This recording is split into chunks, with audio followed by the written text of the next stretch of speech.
সকল বন্ধুদেরকে জানাই গুড মর্নিং, শুভ সকাল। কেমন আছো বন্ধুরা? আশা করি সবাই ভালো আছো। তো দেখো, আমি চা বানাচ্ছি সকাল সকাল। অনেক সকালে উঠেছি, উঠে দেখো কাজ বাজ কিছুই হয়নি, জাস্ট রান্নাটা হয়েছে। তো রান্না হয়ে গেছে, আমি এখন এই যে চা বানাচ্ছি। দেখো, চায়ে দুধ ঢেলে দিলাম। তো দুধ চা বানাচ্ছি।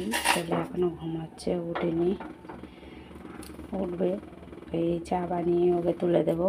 তো আজকে বন্ধুরা নতুন একটা স্পেশাল জিনিস বানিয়েছি, আমি কোনো দিন বানাইনি, আজকে ফার্স্ট টাইম বানিয়েছি। তো কী জিনিস তোমাদেরকে দেখাচ্ছি, চলো। তো দেখতেই তো পাচ্ছ আমার চাটা ফুটে গেছে, চা হচ্ছে।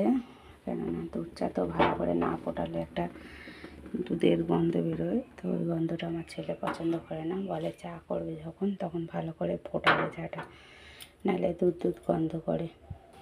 তো তোমাদেরকে আজকে একটা ভালো জিনিস দেখাচ্ছি। তো দেখো আমি আজকে কি বানিয়েছি, এটা একটা নতুন রেসিপি বানিয়েছি। এটা তো দেখতেই পাচ্ছ, এটা হচ্ছে পুঁটি মাছ। তোমাদের দাদাভাই কিনে নিয়ে এসেছিলো এই পুঁটি মাছটা। তো পুঁটি মাছের টক খাবে বলে অনেকটাই মাছ কিনে নিয়ে এসছে। তো আমি কোনো দিন বানাইনি, আজকে ফার্স্ট টাইম বানিয়েছি। তো দেখো, এই যে পুঁটি মাছের টক, পাকা তেঁতুল দিয়ে পুঁটি মাছের টক করেছি। তো কেমন লাগবে জানি না, আমি কোনো দিন বানাইনি, মানে নিজের আন্দাজে বুদ্ধি খাটিয়ে খাটিয়ে করেছি।